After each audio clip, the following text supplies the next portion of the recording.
அன்பு நட்புகளுக்கு இனிய வணக்கம். இன்றைய திருக்குறளும் மென்பொருளும் அதிகாரம் இகழ், குறள் எண் 851. இகழ் என்ப எல்லா உயிர்க்கும் பகல் என்னும் பண்பின்மை பாரிக்கும் நோய். எல்லா உயிர்களிடத்தும் கூடி வாழாமை என்னும் வளரும் ஒரு நோயை, பண்பில்லாத ஒரு நோயை உருவாக்குவது மாறுபாடு என்க. The chronic progressive disease called as non-cooperation among all livings is created by the difference of opinion. இவர் எங்கெங்க போய் ஆராய்ச்சி பண்ணியிருப்பாரு? எல்லா உயிர்களிடத்தும் இருக்க வேண்டிய அடிப்படையான குணம் என்ன? மனிதன் மட்டும் இல்லை, எல்லா உயிர்களிடத்தும். அது கொசுவாக இருக்கலாம், கரப்பாம்பூச்சியாக இருக்கலாம், காக்காவாக இருக்கலாம், பருந்தாக இருக்கலாம், காட்டு விலங்கினங்கள் யானை, சிங்கம், புலி போன்றது இருக்கலாம், புல் பூண்டு கூட இருக்கலாம், மரங்களாக இருக்கலாம். இவை அனைத்திடமே இருக்க வேண்டிய ஒரு பண்பு என்னவென்றால் கூடி வாழும் தன்மை. மனிதன்கிட்ட அது ரொம்ப குறைஞ்சிக்கிட்டே வருது, ஆனால் மற்ற உயிரினங்கள்கிட்ட அதெல்லாம் இருக்குது. அந்த கூடி வாழும் தன்மை என்ற ஒன்று இல்லாமல் போவதற்கு காரணம் என்ன? அந்த கூடி வாழும் தன்மை இன்மை அப்படிங்கிறது ஒரு நோய். அதுவும் எப்படிப்பட்ட நோய்? அந்த கூடி வாழும் தன்மைங்கிறது தான் பகல், கூடி வாழாத்தன்மை தான் பகல். அப்போ கூடி வாழும் தன்மை வாழாத்தன்மை என்ற அந்த நோய் வளர்ந்து வரக்கூடிய நோய், கிரானிக் ப்ரொக்ரெசிவ் டிசீஸ், பாரிக்கும் நோய்.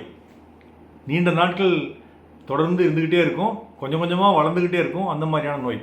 இப்போ திடீர்னு அடிபடுது, திடீர்னு வயிற்று வலி வருது, காய்ச்சல் வருது, ஜலதோஷம் பிடிக்குது, இதெல்லாம் விரைவாக விரைவாக போகக்கூடிய நோய். சில வகை காய்ச்சல்கள் நீண்ட நாள் இருக்கும், அதை எடுத்துக்க வேண்டாம். ஆனால் ஒரு கட்டி வளருது, அந்த கட்டி நீண்ட நாள் வளரும், வளர்ந்துக்கிட்டே இருக்கும். இப்படி ஒரு புற்றுநோய் கட்டி, மெதுவாக வளரக்கூடிய ஒரு புற்றுநோய் கட்டின்னு எடுத்துக்கங்க, பெனைன் டியூமர்னு சொல்லுவோம். இந்த மாதிரியான நோய் வருவதற்கு காரணம் என்ன அப்படின்னு ஆராய்ஞ்சிருக்கார் அவர் ஐயன். எப்போ, எதை பற்றி? இன்றைக்கி நம்ம பேசக்கூடிய அந்த அறிவியல் நோய்களை பற்றி அந்த காலத்தில் ஆராய்ஞ்சிருக்கார். அதுக்கு காரணம் என்னென்னா, இந்த மாறுபாடு என்ற ஒரு குணம்தான் உயிரினங்களிடம் கூடி வாழும் தன்மை இல்லாமல் போகுது அப்படின்னு சொல்கிறார். இப்போது தாவரங்கள்லாம் எடுத்துக்கலாம், புல் பூண்டு மரம் செடி கொடிகள்லாம் எடுத்துக்கலாம். அதுகளுக்குள் கூடி வாழும் தன்மை இருக்குதா? இருக்குதுங்க. ஒரு தோட்டம் போடுறோம், ஏன் எல்லாமே தென்னை மரமாக போடுறோம்? ஒரு தென்னை மரம், ஒரு புளிய மரம், ஒரு மாமரம், ஒரு நாவல் மரம், அப்படியே கலந்து போடுறதில்ல. வாழை மரம் அப்படி கலந்து போடுறதில்ல.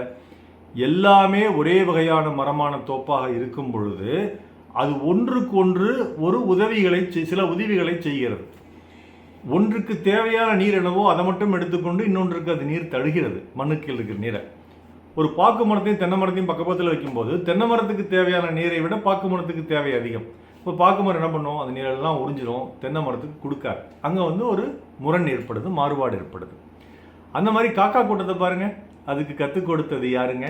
ஒன்னா இருக்க கற்றுக்கணும், இந்த உண்மையை சொன்னா ஒத்துக்கணும் அப்படின்னு பாடிச்சிருக்காங்க. அந்த காக்கா கூட்டம் ஒன்றா அமர்ற மாதிரி காக்கா சண்டை போட்டுருக்குதா? இவ்வளோ வேங்க. தெருவில் போங்க, நாய்கள்லாம் ஒன்றா சுற்றும், தெருநாய்கள்லாம்.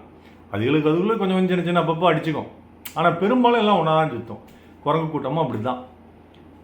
மாடுகள், எருமைகள், இந்த கூட்டமெல்லாம் தனியாக நீங்கள் மாடு வளர்க்குறது, எருமை வளர்க்குறத விட ஒரு கூட்டமாக வளர்த்துனீங்கன்னா அந்த மாடுகள், அந்த எருமைகள்லாம் இன்னும் ரொம்ப ஆரோக்கியமாக இருக்கும். ஆனால் அதுகளுக்குள்ளே ஒரு மொழிகள் பேசி ஒரு அன்பை பரிமாறிக்கொள்வதற்கான வாய்ப்புகள் இருக்குது. அதனால் தனியாக இருப்பதை விட கூட்டமாக ஒத்து வாழும் தன்மையாக இருப்பது தான் சிறந்தது மற்ற உயிர்களுக்கு. மனிதர்களுக்கே எடுத்துங்க, அந்த காலத்தில் கூட்டு குடும்பம் இருந்தது.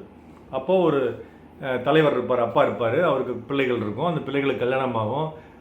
அந்த ஓர் அகத்தில் குடியிருப்பவர்கள், அதே மாதிரி அந்த சகடைகள், இவங்கெல்லாம் ஒருவருக்கொருவர் நட்புடனும், அந்த குழந்தைகள்லாம் சித்தப்பா பையன், பெரியப்பா மகள், மாமன் பிள்ளை, மாமன் மகன் அப்படின்னு சொல்லிட்டு ஒரு ஒற்றுமையாக ஒரு கலகலப்பாக இருந்த வீடு இன்று ஒண்டி கொடுத்தனமா தனி கொடுத்தனமா போயிடுச்சு. கணவன் மனைவி பிள்ளைகள் மட்டும் போயிட்டாங்க. இப்போ இன்னும் என்னாச்சு? அந்த பிள்ளைகளும் தனித்தனியாக பிரிஞ்சு போய் தனித்தனியாக வாழுது. இப்போ அந்த ஒத்து வாழும் தன்மை அப்படிங்கிறது போயிடுச்சு. அதனால தான் பகல் அப்படிங்கிற நோய் வந்துடுச்சு, ஒத்து வாழா தன்மை வந்துடுச்சு. இதற்கு என்ன காரணம்? இகழ் தாங்க காரணம். கூட்டு குடும்பமாக இருக்கும் பொழுது ஒரு கடைசி மருமகள் வருவா. எல்லா குடும்பமும் நல்லா தான் போயிட்டுருக்கோம். உதாரணத்துக்கு சொல்கிறேன், கடைசி மருமகள்லாம் கோச்சிக்காதீங்க, உதாரணத்துக்கு சொல்கிறேன். அந்த மருமகள் வர வரைக்கும் அந்த கூட்டு குடும்பம் நல்லா போயிட்டுருக்கும். அவள் வருவா, குறிப்பாக ஒரு பணக்கார வீட்டிலேருந்து வருவா. வந்தோடனே அங்கே சில பிரச்சனைகள் ஆரம்பிக்கும். அந்த முதல்ல இருக்கக்கூடிய மருமகளுக்கும் இந்த மருமகளுக்கும் முரசல் ஏற்படும். அந்த முரசல், அந்த மன மாறுபாடு அப்படியே அவங்களுடைய கணவன்களுக்கு போகும். அப்புறம் அண்ணன் தம்பிக்குள்ள பிரச்சனை வரும். அது அப்படியே அப்பா அம்மா கிட்ட போகும். அப்புறம் ஒன்றா இருந்த குடும்பம் வந்து பிரிஞ்சு போய் தனித்தனி குடும்பமாக மாறும். அப்போ அங்கே வேறுபாடு, மாறுபாடு மனதில் ஏற்படுது இல்லையா? அதுதானே அதுக்கு காரணம். இதைத்தாங்க வள்ளுவர் அந்த காலத்தில் ஒரு பெரிய சைக்காலஜிஸ்டாக அனலைஸ் பண்ணி சொல்லியிருக்காரு, ஆராய்ச்சி சொல்லியிருக்காரு. அந்த மாறுபடும் தன்மை, மாறுபாடு இருக்கலாம், ஆனால் பிரிச்சுக்கிட்டு போகிற அளவுக்கு மாறுபாடும் தன்மை இருக்கிறது தான் இகல். அது தாங்க ரொம்ப அழகாக சொல்கிறாரு.